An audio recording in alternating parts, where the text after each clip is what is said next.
이번 3월 셋째 주일 예배 나오신 여러분 환영합니다. 서로 인사 나누시겠습니다. 반갑습니다. 한 번 더요. 사랑합니다. 세 번째 인사입니다. 하늘의 복 많이 받으세요. 이제 다 함께 일어나셔서 묵도하심으로 주일 예배를 하나님께 드리겠습니다.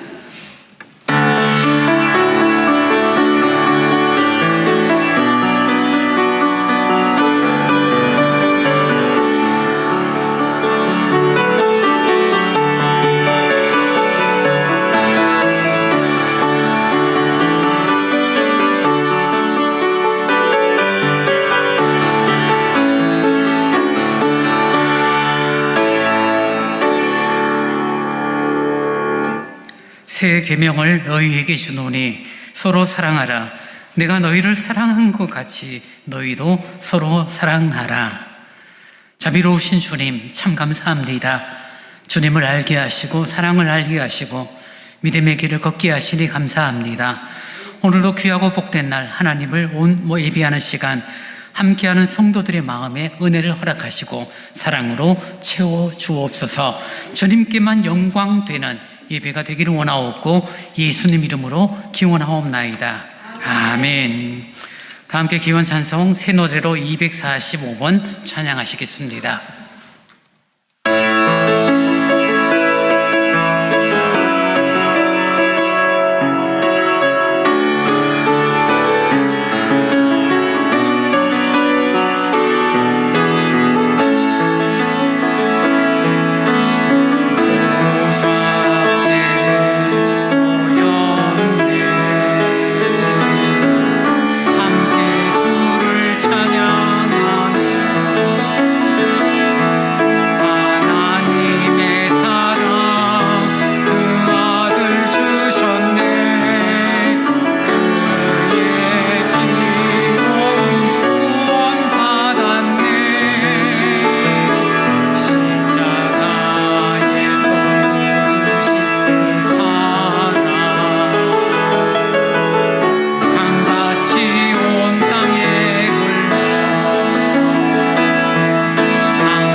사도신경으로 우리의 신앙을 고백합니다. 전능하사 천지를 만드신 하나님 아버지를 내가 믿사오며 그 외아들 우리 주 예수 그리스도를 믿사오니 이는 성령으로 잉태하사 동정녀 마리아에게 나시고 본디오 빌라도에게 고난을 받으사 십자가에 못 박혀 죽으시고 장사한 지 사흘 만에 죽은 자 가운데서 다시 살아나시며 하늘에 오르사 전능하신 하나님 우편에 앉아 계시다가 저리로서 산자와 죽은 자를 심판하러 오시리라.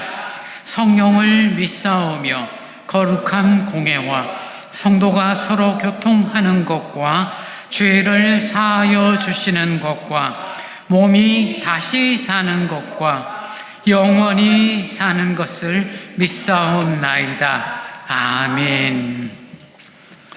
성시교도 11번을 교독하시겠습니다.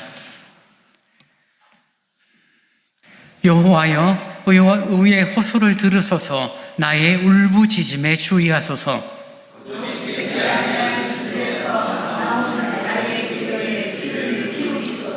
주께서 나를 판단하시며 주의 눈으로 공평함을 살피소서.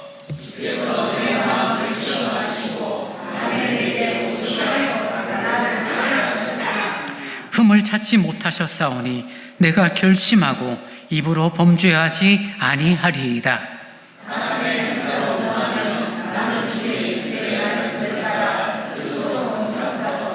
포악한 자의 길을 가지 아니하였사오며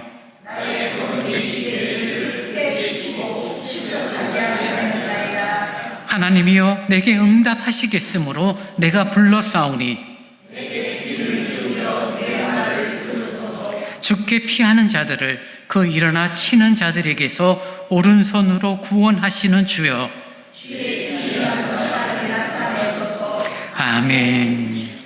다 함께 찬송 546장을 함께 찬양하십니다.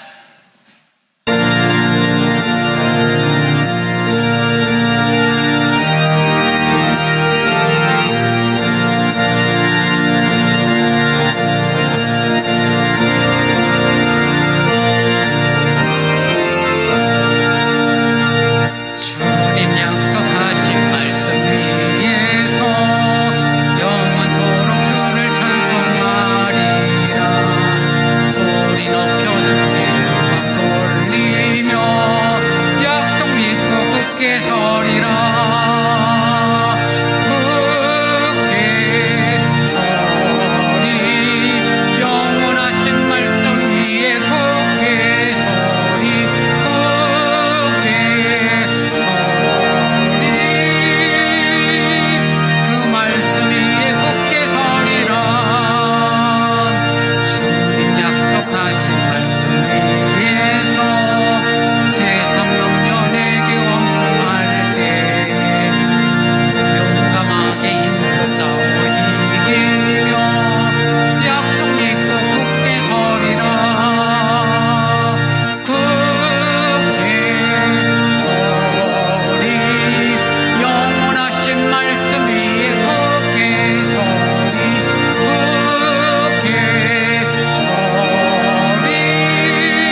사랑과 은혜가 풍성하신 하나님 아버지, 지난 한 주간도 주님의 은혜 가운데 살게 하시고 오늘 거룩하고 복된 3월 셋째 주일 온 성도들이 한 자리에 모여 주 하나님께 예배드리니 감사합니다. 저희들의 삶 속에서 지난 한 주를 되돌아보니 주님의 영광을 위하여 살지 못하고 저희들의 생각과 고집으로 살았음을 회개합니다. 용서하여 주옵소서. 비참한 발걸음을 인도해 주시고 어제나 우리나 동일한 은혜를 주옵소서. 예배를 드리는 이 시간 세상의 걱정과 두려움에서 벗어나게 하시고 오직 주님과 동행하는 삶이 되도록 축복하시길 간절히 기도합니다. 예배를 통하여 참된 예배자로 모든 일을 주님께 맡기고 항상 즐겁고 기쁜 마음으로 살아가기에 부족함이 없도록 인도하옵소서. 시시때때로 도우시고 역사하시는 하나님 아버지, 저희의 죄악으로 인해 세계의 평화가 깨어지고 중동 사태로 온갖 어려운 생활에 직면하고 있습니다. 역사를 주관하시는 하나님 아버지, 속히 전쟁이 그치고 평화가 올 수 있도록 도와주시오길 간절히 기도합니다. 또한 물가 상승으로 인해 경제적 어려움 속에서 속히 회복될 수 있도록 인도하옵소서. 특별히 오늘은 각 기관 원례로 모입니다. 회장님을 비롯해 온 회원들이 한마음 한뜻이 되어 교회의 부흥과 아름다운 교제와 서로 사랑함으로 든든히 세워져 가게 하옵소서. 이 예배를 위해 봉사하는 손길에 복을 주시고 자원하는 마음으로 충성할 수 있도록 인도해 주옵소서. 또한 장기 출석하지 못한 주의 자녀들 속히 회복되어 함께 은혜 나눌 수 있도록 축복하옵소서. 이 전을 출입하는 성도들, 노안으로 고생하고 있는 주의 자녀들 속히 회복의 은혜를 주시길 간절히 기도합니다. 또한 건물의 노화로 여러 가지 문제가 있지만 특별히 승강기 문제로 온 힘을 쏟고 있습니다. 주님의 도우심으로 공사가 잘 마무리될 수 있도록 인도하여 주옵소서.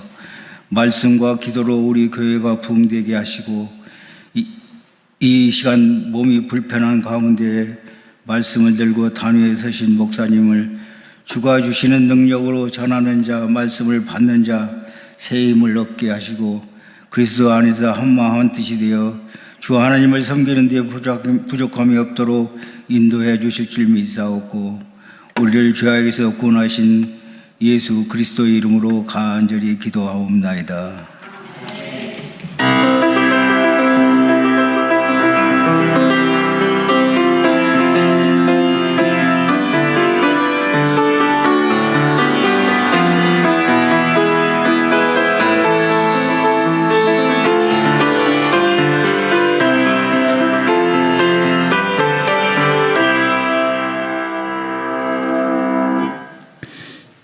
이 시간 우리에게 주신 하나님의 말씀은 출애굽기 13장 17절에서 22절 말씀입니다. 이 시간 우리에게 주신 하나님의 말씀은 출애굽기 13장 17절에서 22절 말씀입니다. 제가 봉독하겠습니다.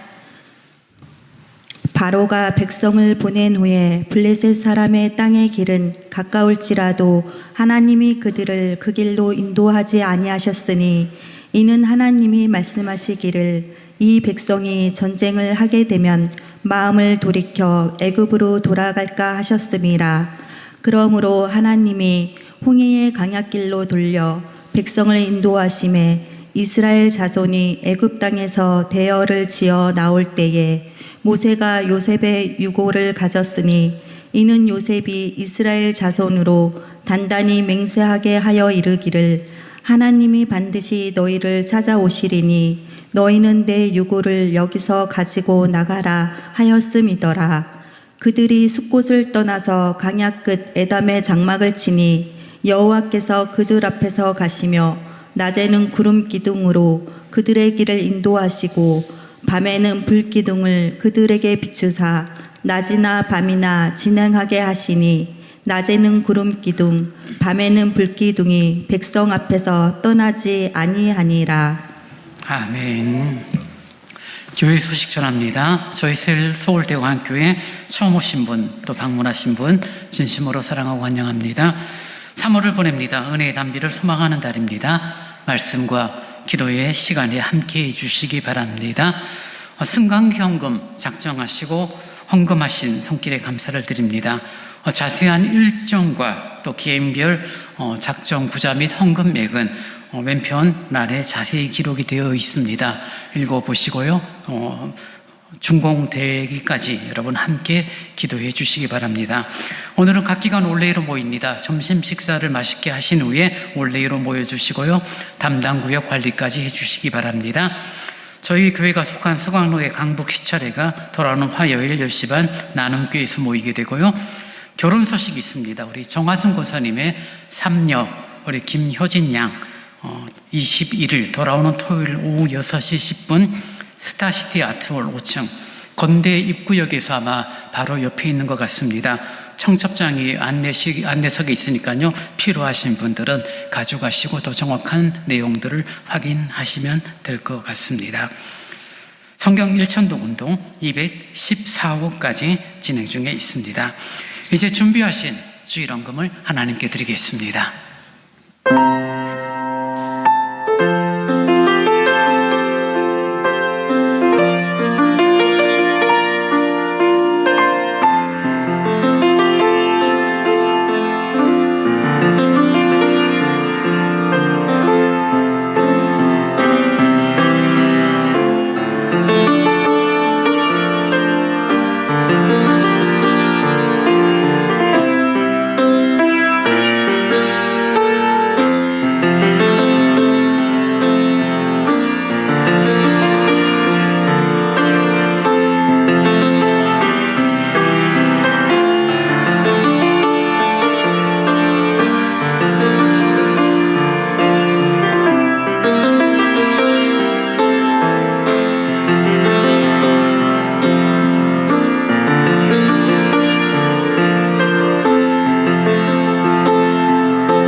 주님 감사합니다.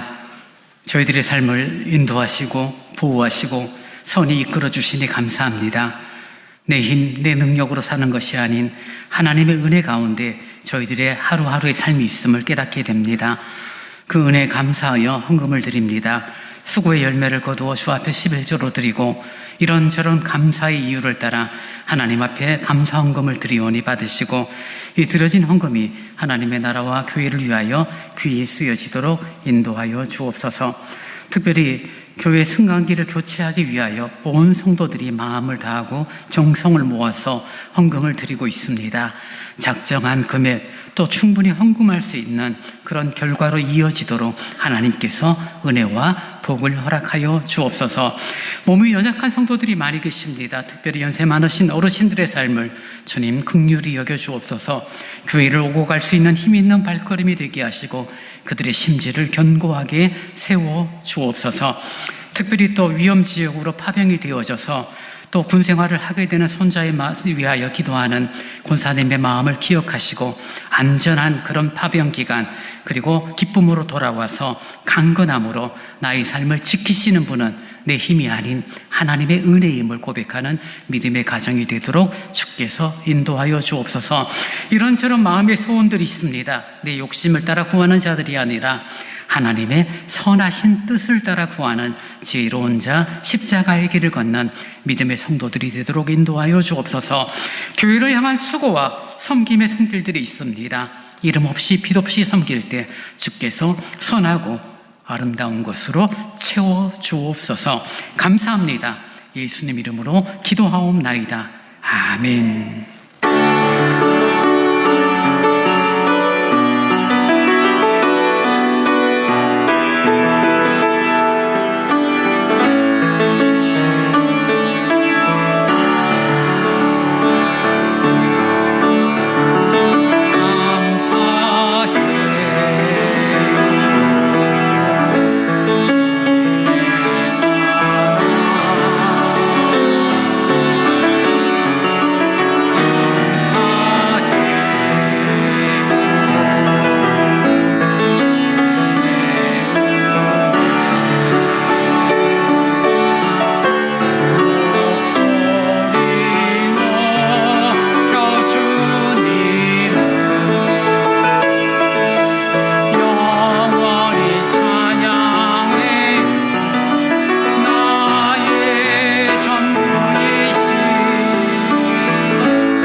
감사합니다.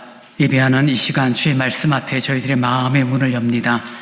겸허히 엎드려 주의 말씀에 귀 기울입니다. 말씀하여 주시고 말씀 앞에 아멘으로 화답하며 말씀을 따라 한 걸음 한 걸음 순종하며 나아가는 저희들이 되기를 원합니다. 참으로 부족한 자가 주의 말씀을 전합니다. 말씀의 도구, 진리의 도구로만 사용하여 주옵소서. 예수님 이름으로 기도하옵나이다. 아멘.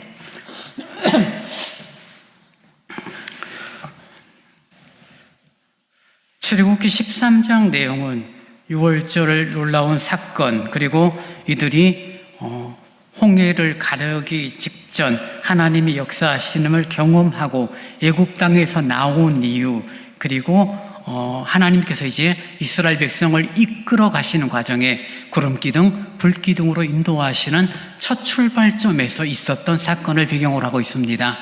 내용은 여러 가지가 있겠지만 한 가지 주제를 가지고 이번 주 그리고 다음 주에 걸쳐서 우리들이 함께 2주간에 걸쳐서 말씀을 나누게 될 텐데요. 바로 요셉이라는 인물, 오늘 본문에서는 요셉에 대해서 요셉의 유골이라고 말하고 있죠.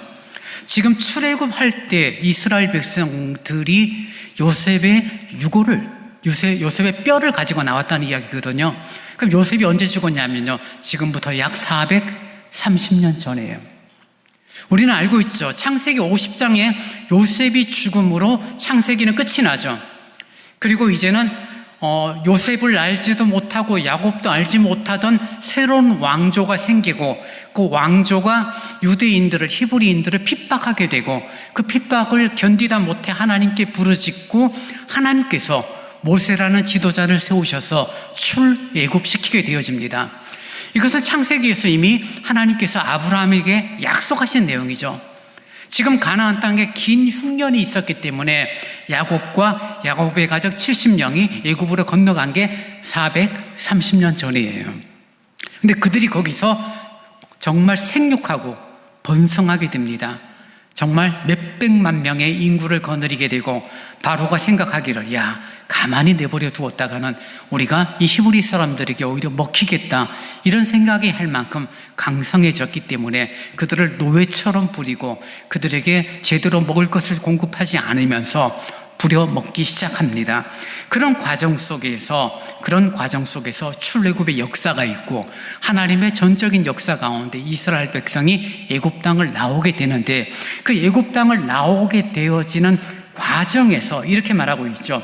17절에 보니까 바로가 백성을 보낸 후에 블레셋 사람의 땅의 길은 가까울지라도, 여러분, 이스라엘 백성들이 사는 이스라엘과 이집트, 지금 전쟁하고 있는 이란, 이라크 북쪽 지중해 쪽을 여러분 머릿속에 지도가 혹시 기억나시는 분은 떠올려 보시면 알겠지만, 애굽 땅에서 출애굽에서 약속의 땅 가나안까지는 걸어가도 3일이면 가는 길이에요. 그러니까 그렇게 멀지 않은 길이죠. 근데 하나님께서 그 길을 인도하시지 않았던 이유를 이렇게 말하고 있죠. 하나님이 그들을 그 길로 인도하지 아니하셨으니 이는 하나님이 말씀하시기를 이 백성이 전쟁을 하게 되면 마음을 돌이켜 애굽으로 돌아갈까 하셨습니다.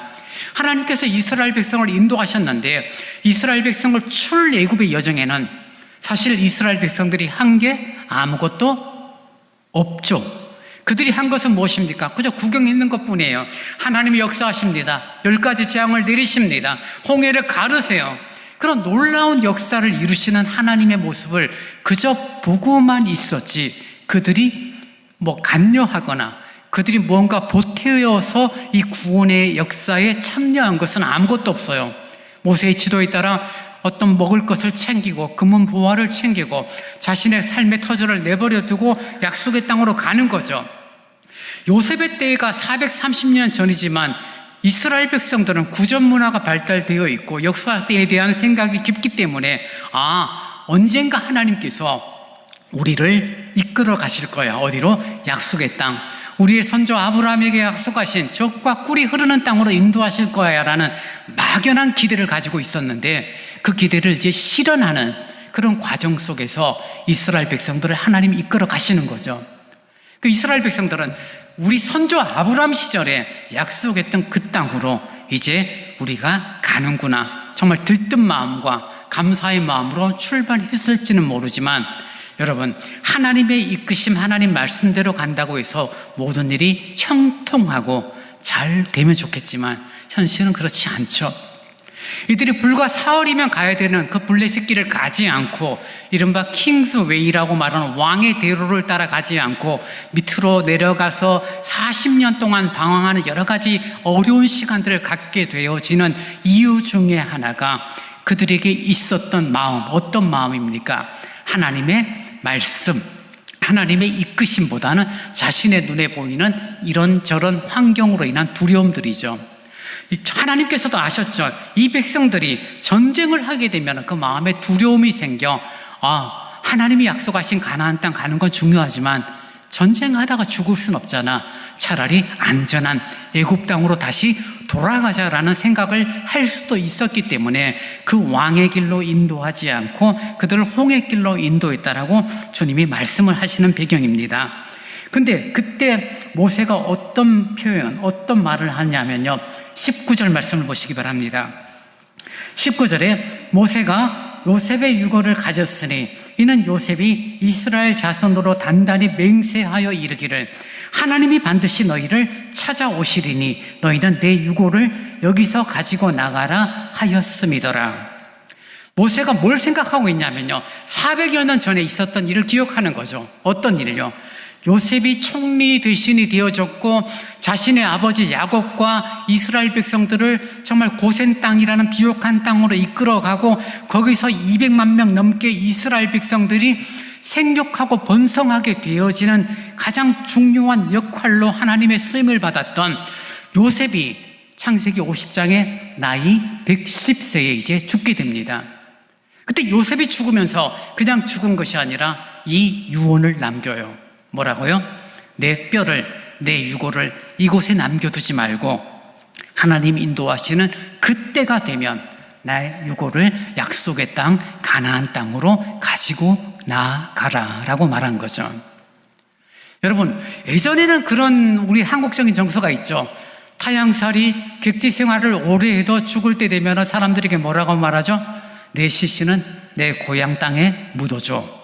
이런 말들을 했습니다. 물론 지금은 이제는 뭐 고향 땅 개념이라는 게 없죠. 직장을 따라 학업을 따라 이런저런 이유로 뭐 이렇게 한 곳에 머물러 살지는 않기 때문에 고향이라는 개념이 많이 희석이 되어 있지만 그래도 아마 우리 연세 높으신 어르신들은 고향 하면은 무언가 정감이 있고 내가 언젠가 가보고 싶고 만약에 내가 죽는다라면은 내 묘가 내 납골당이 고향에 있었으면 좋겠다라는 생각을 할지 모르겠습니다. 그래서 우리가 흔히 이렇게 생각을 하죠.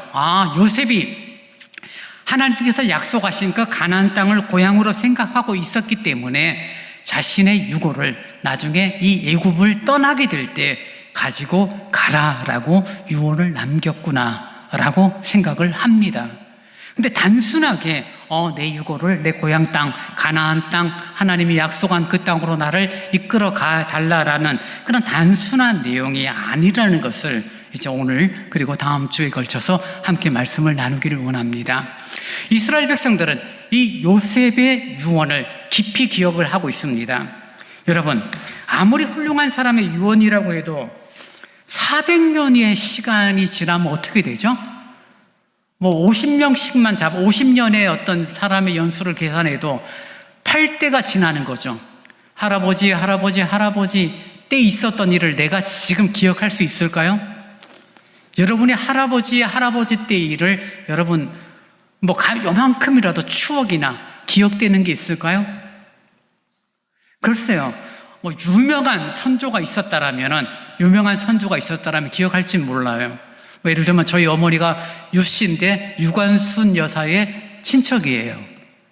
그래서 유관순 여사가 누군지 저는 몰라요. 본 적도 없지만 그래서 기억하는 게 우리 어머니의 친척이었구나. 사촌의 뭐 하여튼 뭐 한 2대 위에 있는 그런 분이었구나. 그 정도로 기억하지만 일반적인 어떤 어르신들의 추억들을 아버지 혹은 할아버지 때까지는 기억할지 모르지만 그 이상 올라가면 기억이 잘 나지도 않고 생각이 나지도 않고 나하고는 아무 상관없는 그런 모습이죠.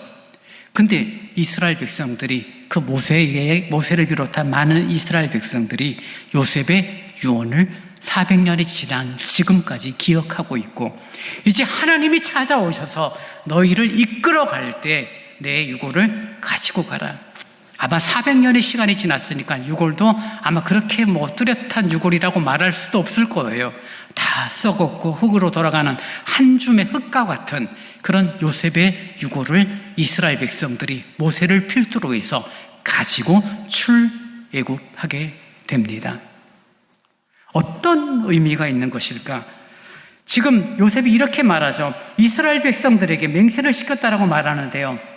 근데 어떻게 맹세하게 했냐면 단단히 맹세하게 했다라고 성경은 말하고 있죠. 명확하게 한 번, 두 번이 아니라 세 번, 네 번 재촉을 하고 강조했다는 사실로 우리가 이해할 수 있죠. 그만큼 중요하고 내 유골을 정말 이곳 애굽 땅에 두지 말고 언젠가 하나님이 찾아오셔서 너희를 이끌어 간다면 그때 내 유골을 가지고 나가라. 약속해라. 그럴 수 있니? 다시 말하는데 내 유골을 여기에 두지 말고 약속의 땅으로 가게 될 때 내 유골을 가지고 가라. 내가 한 번 더 말하는데 놔두지 마. 여기 내가 죽어서 설령 한 줌 흙으로 돌아갈지라도 그거밖에 남지 않았다 할지라도 내 유골을 가지고 약속의 땅으로 가라고 지금 요셉이 이스라엘 백성들에게 맹세시켰고, 그 맹세의 내용이 이제 실현되는 그런 과정이 오늘 본문 가운데 있습니다. 400년 전에 있었던 일이, 그 유언이 이제 성취되고 있는 것, 단지 고향으로 내가 원하는 곳으로 가겠다는 그런 부분을 넘어서는 요셉의 삶을 우리는 기억하고 있습니다. 우리는 요셉의 별명을 잘 알고 있죠. 드리머, 꿈쟁이였죠. 꿈돌이였죠. 성경이 표현대로 말하는 꿈을 꾸는 아이라고 말했고, 그가 꾸는 꿈은 형제들에게는 시기와 질투를 일으키는 꿈들이었죠.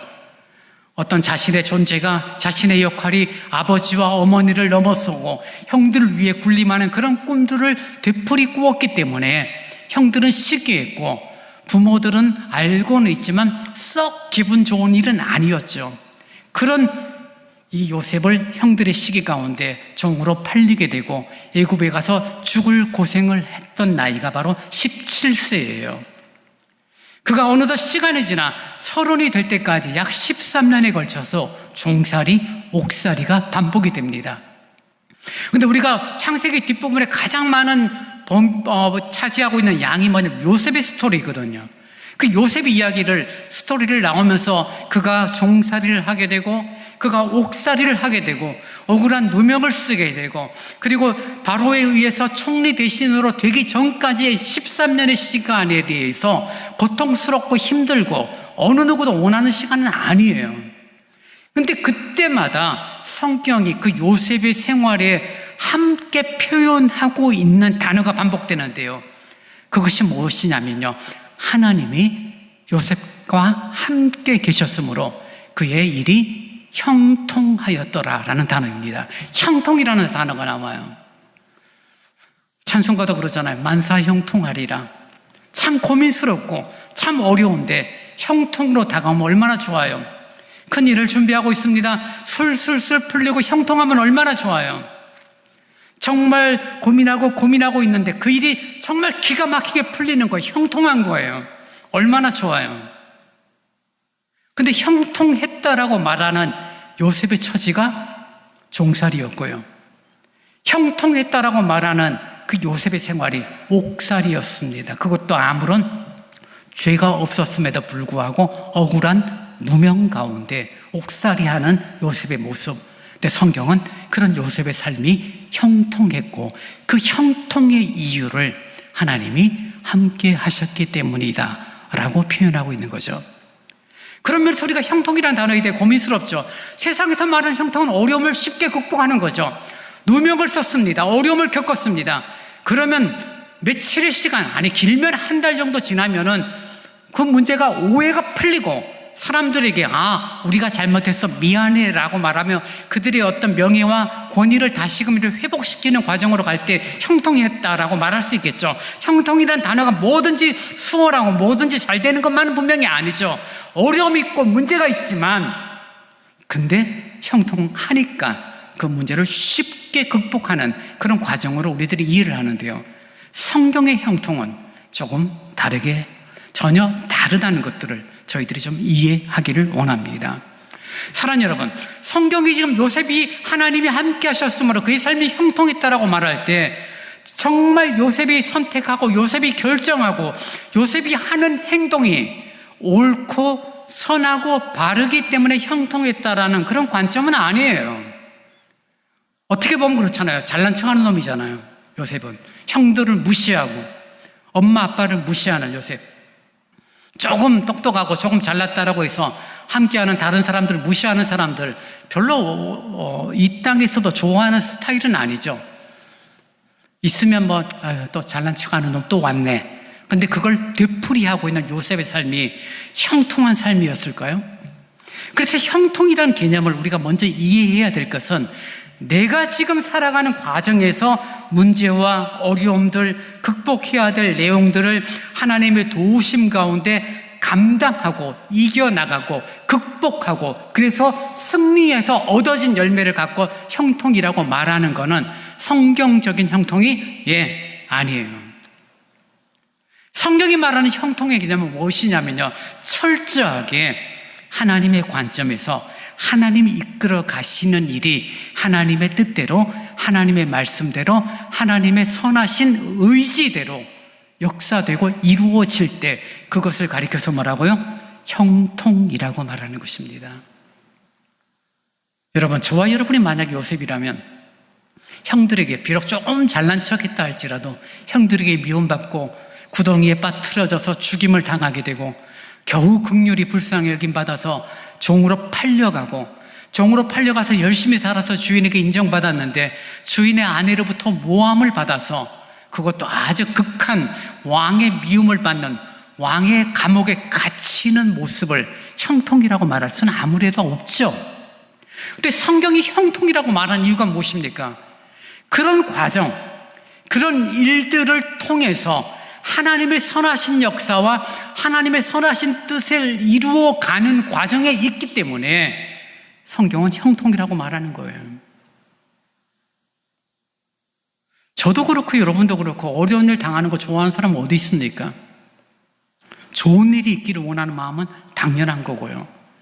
문제가 생겼을 때 그 문제가 고민 좀 하고 하나님이 이 문제가 참 어렵습니다.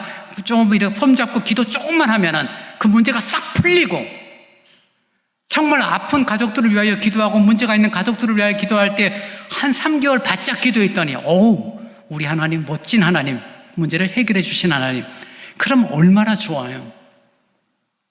근데 요셉은 몇 년 동안요? 13년 동안 어려움과 고통을 당합니다. 근데 그 시간, 그 길을 하나님이 함께 하셨으기에 그의 삶이 형통했다라고 성경은 말하고 있죠. 30이 넘어서 이제 드디어 총리 대신이 되어집니다. 형들을 만나게 되고 가족들을 다 애굽 땅으로 오게 되죠. 앞으로 긴 시간의 흉년이 있으니 가나안 땅에서 약속의 백성으로 생육하고 번성하는 것이 어렵게 되어지니 하나님이 이들을 애굽 땅으로 이전하는 과정으로 요셉을 사용하시고 때가 되어 요셉을 총리 대신으로 세웠으니 요셉이 하나님 앞에서 형통한 자가 된 거죠. 그래서 요셉의 형통함 때문에 이스라엘 백성들이 생육하고 번성하고 200만 명이 넘는 많은 히브리 사람들이 이제는 약속의 땅 가나안 땅으로 다시 출발하는 그런 과정에 있고 그 중심에 모세가 말합니다.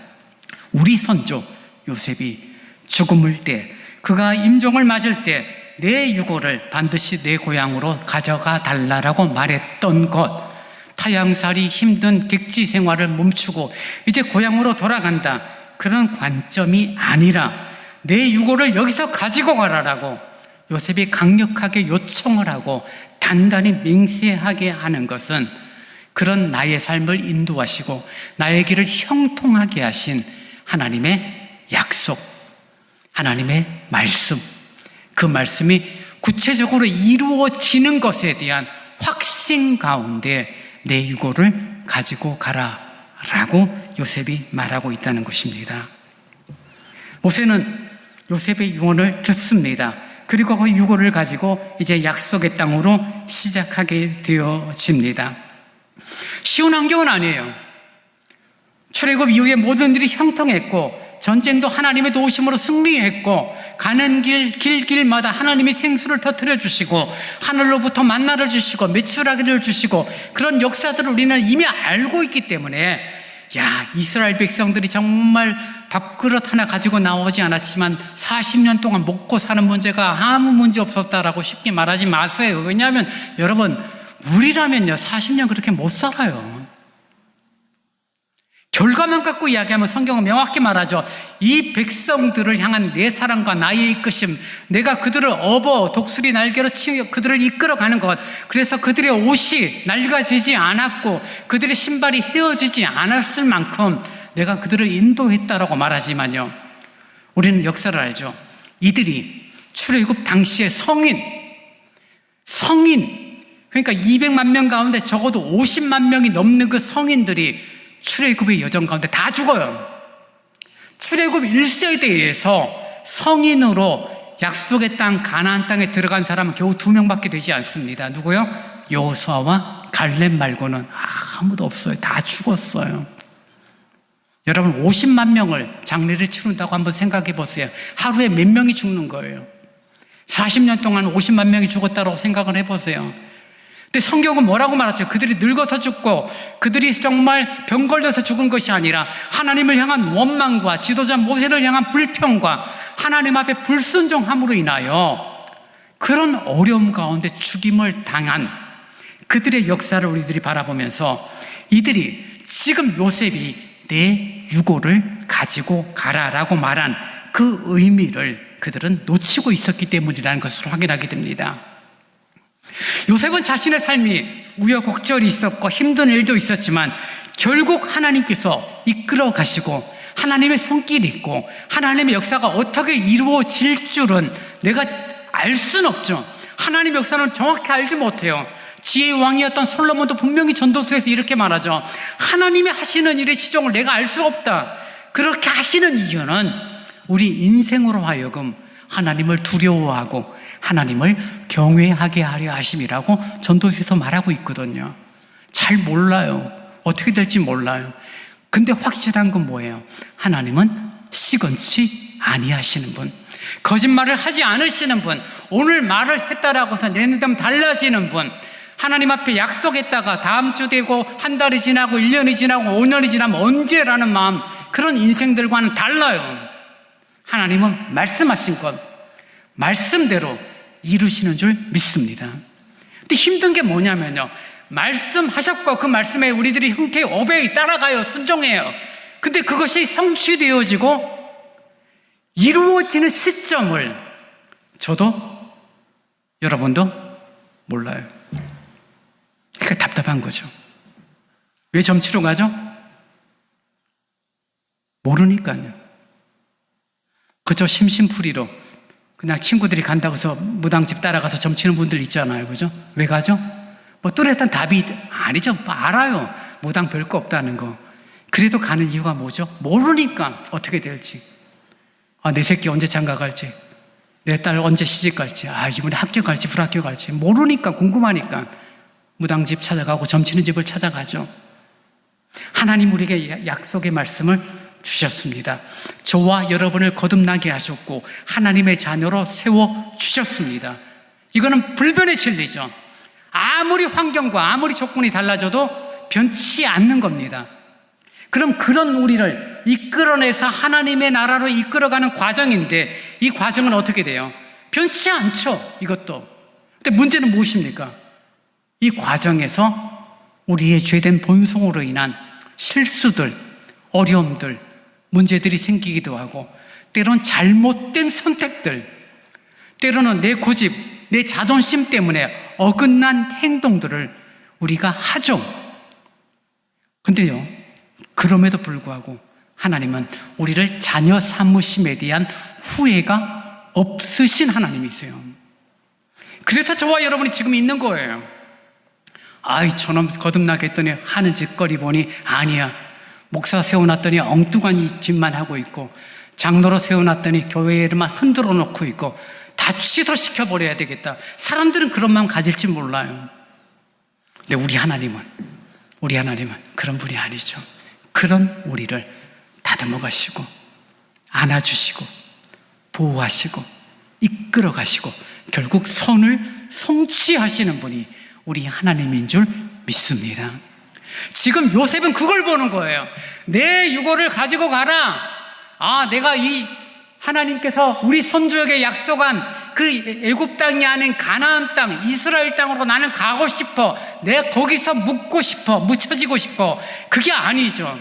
내 유고를 가지고 가라라는 것은 우리들이 삶이 어렵고 이런저런 문제가 있고 정말 말도 안 되는 일이 있을지는 몰라도 우리 하나님은 아브라함의 하나님이요, 이삭의 하나님이요, 야곱의 하나님, 그 나의 하나님은 우리를 분명히 선히 이끌어 가실 거야. 그 고백과 그것을 죽음 이후에도 자신의 백성들에게 알려주고 있고 보여주고 있고 교훈해 주고 있는 것입니다. 이런 질문을 한번 여러분에게 던져보고 싶어요. 언젠가 여러분이 정말 맑은 정신을 가지고 임종을 만난다면, 사실 그런 경우는 거의 없죠. 돌아가신 분들 보면 대부분 이렇게 맑은 정신으로 가지고 계시다가 어느 시점 되면 이제 눈을 감고 늘 주무시다가 중환자실 가시고, 중환자실 가셨다가 한 달 내로 보통 돌아가시게 되면 뭐 인사도 못해요. 빠이빠이도 못하고 고맙다 말도 못하고 그냥 돌아가시는 거예요. 대부분 지금 그렇죠. 근데 그런 경우 말고 진짜 한 명 한 명 손을 잡고, 우리 큰아들, 우리 큰딸 고마웠어. 이제 엄마는 아빠는 하늘나라 갈 거야.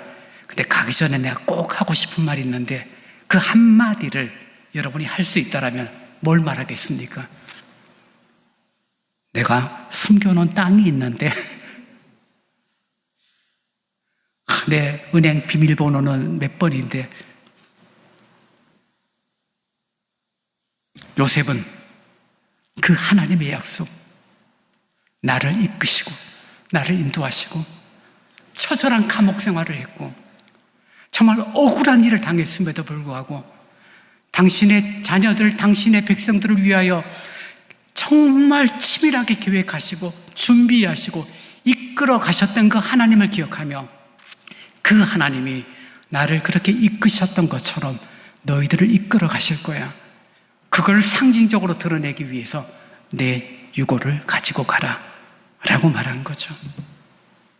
저는 바라고 원합니다. 사람마다 말하는 스타일이 다르고요, 이런저런 표현들은 다르지만 여러분이 만약에 남길 수 있는 것이 있다면 아름다운 신앙의 유산을 남길 수 있기를 원합니다.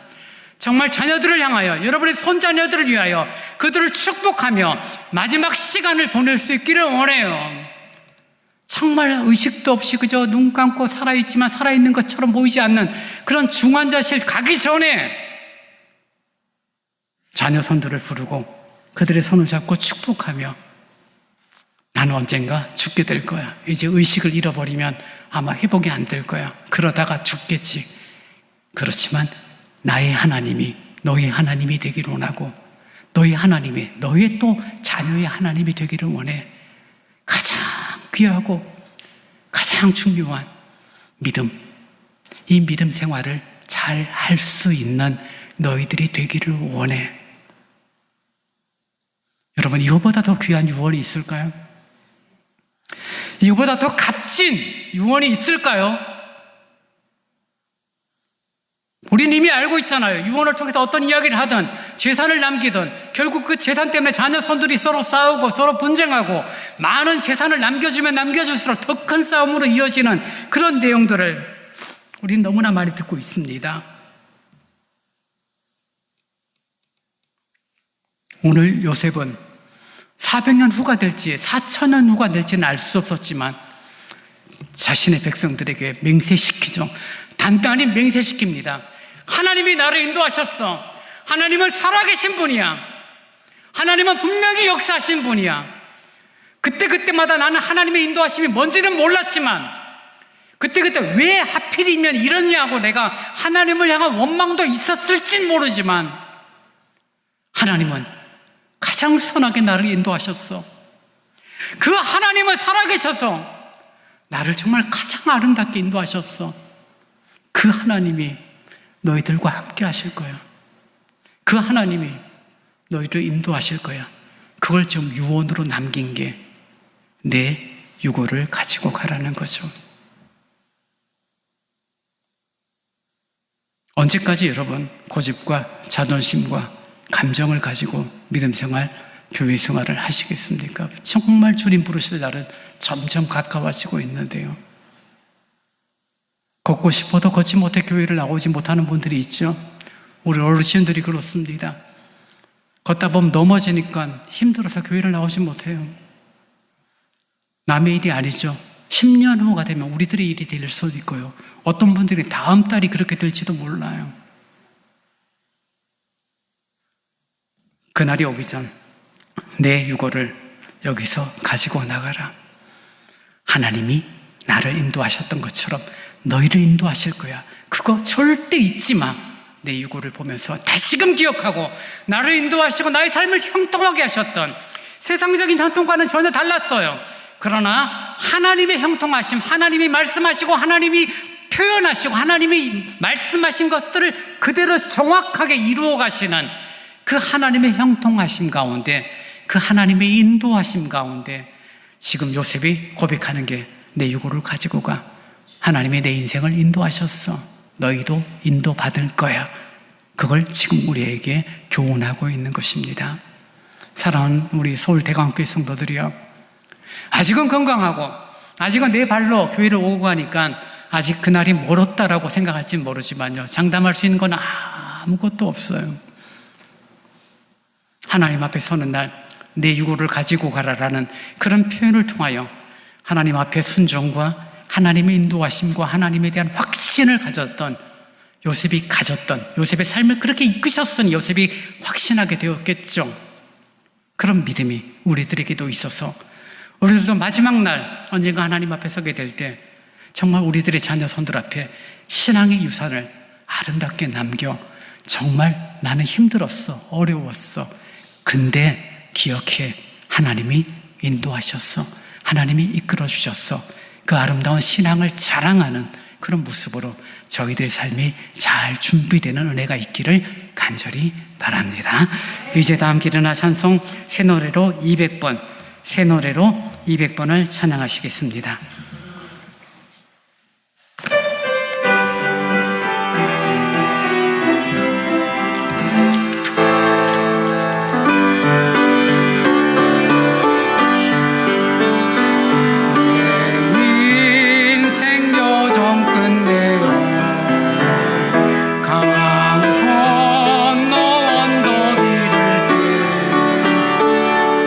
하늘 문 향해 말하리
인도하심, 하나님 이끄심은 그때그때 과정에서는 잘 몰라요. 잘 안 보여요. 왜 이런 일이 있을까? 참 억울하기도 하고 속상하기도 하는데요.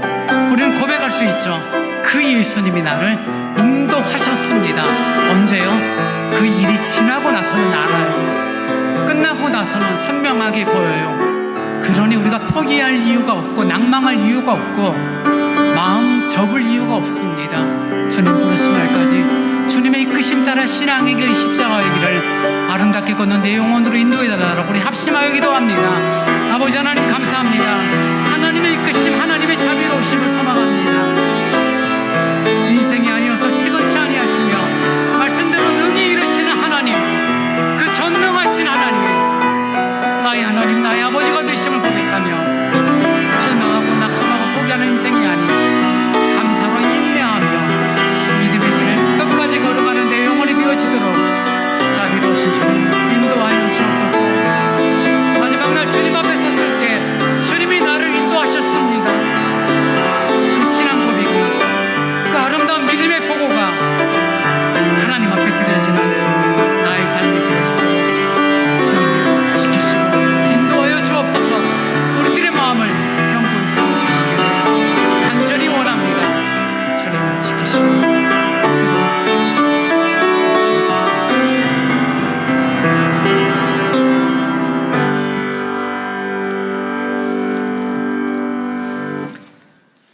지금은 우리 주 예수 그리스도의 은혜와 우리 아버지 하나님의 무한하신 사랑하심과 성령님의 함께하심을 이루하시며 서로 교제케 하심이 하나님의 이끄심, 주님의 인도하심에 실망하고 낙심하지 말고 끝까지 그 말씀에 대한 확신 가운데 달려나아가기를 원하는 오늘 예배 참여한 모든 성도들, 또 가정에서 온라인 예배로 드리는 성도들 위해 이제로부터 영원토록 함께 있을지어다.